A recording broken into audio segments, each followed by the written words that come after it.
भी से प्रणाम करे थे और भजन जबरदस्ती हम मुन्ना भैया दिए दीदी हम सुबह से हम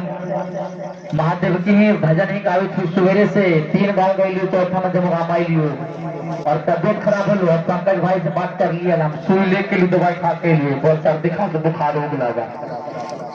लेकिन चला महादेव की कस्टम आवाई तो सब कुछ ठीक हो जाए। देखते हुआ गला बहुत फंसे लगले ठंडा के मौसम में दीदी आप लोग भी तो काफी ठंडा हम लोग हमारा लिए तो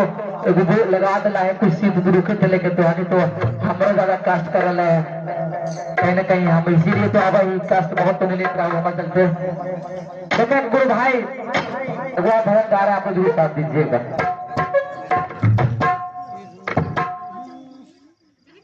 रोज रोज चर्चा करा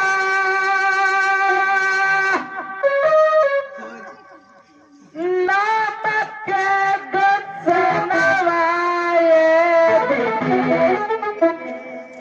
महका आवाज भैया भाई वो एकदम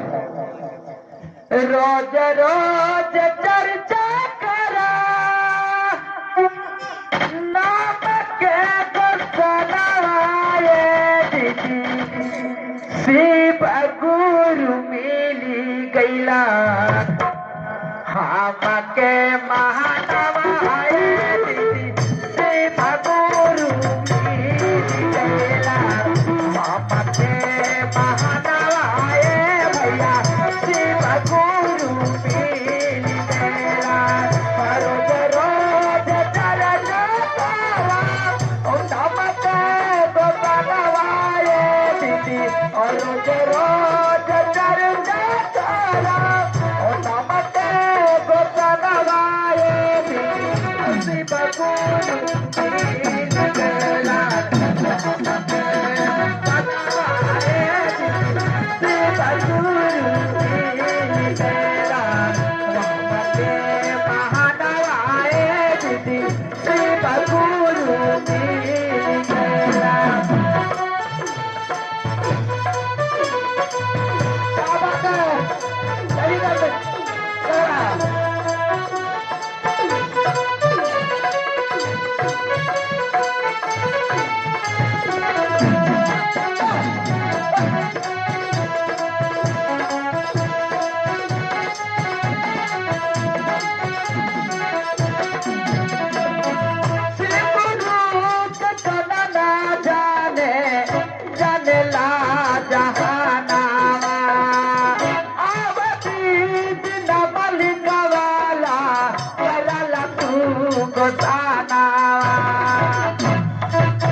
जी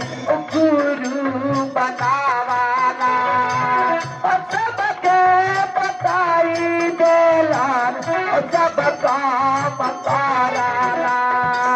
और 14 साल तपस्या कैलन रहले मरदान तेरा गाना दे वही होए सैया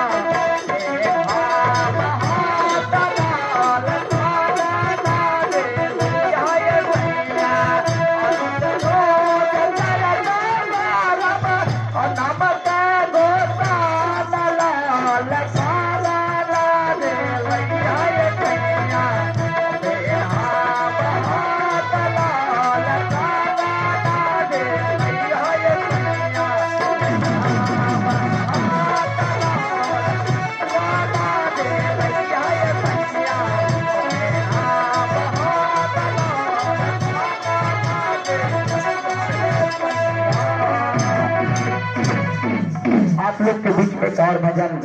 बोध गया चल का है भैया, आइए आप लोग अपने चलिए।